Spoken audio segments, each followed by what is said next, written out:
అందరికి శ్రీరామనవమి శుభాకాంక్షలు. నేనైతే ఇంట్లో పూజ పనులైతే స్టార్ట్ చేశాను. దేవుడి ఫోటోలైతే కడిగేస్తున్నాను.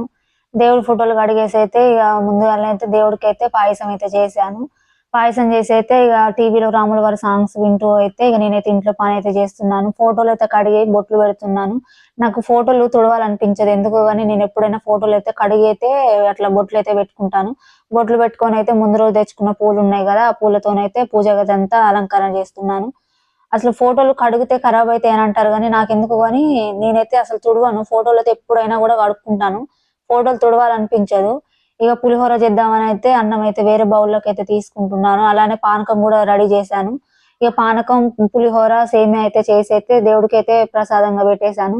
ఇగ పూజ అయితే స్టార్ట్ చేశాను. పూజ స్టార్ట్ చేసి అయితే దీపం అయితే పెట్టి, ఇగ దేవుడికైతే హారతయితే ఇస్తున్నాను. హారతిచ్చిన తర్వాతయితే ఇగ అయిపోయింది. ఇగ కొబ్బరికాయ అయితే కొట్టుకోవాలి. ముందు రోజే తెచ్చిపెట్టుకున్నాను అన్ని కొబ్బరికాయలు గిట్లా పూజ సామానయితే ముందు రోజే వెళ్ళేసైతే తెచ్చుకున్నాము. ఇగ హారతి గూడా ఎలానో ఇచ్చాను. హారతి అయిపోయింది. ఇగ కొబ్బరికాయ కొట్టుకున్నాను. కొబ్బరికాయ అయితే కొడుతున్నాను. కొబ్బరికాయ కొడుతున్నాను. 4, 5 దెబ్బలకైతే పగిలింది. అంత గట్టిగుంది. పొట్టు తీసినా గూడా కొబ్బరికాయ అస్సలు పగలలేదు. ఇగ కొట్టంగా 4, 5 దెబ్బలకైతే పగిలిపోయింది. అమ్మ పగిలింది గదా అని చూస్తే కొబ్బరికాయ అయితే అంతా ఖరాబయింది. అంటే ఖరాబయితే మంచి జరుగుతది అని కొంతమందంటరు. కొంతమంది చెడుకి అట్లా అయింది అని కొంతమందంటరు. అదైతే నాకు తెలీదు. కానీ కాయ మాత్రం చానా అంటే చానా ఖరాబయింది. సరేలే ఏదైతే అదైంది గదా! అంత దేవుడి మీదనే భారం వేయొచ్చన్నట్టు నేననుకున్నాను.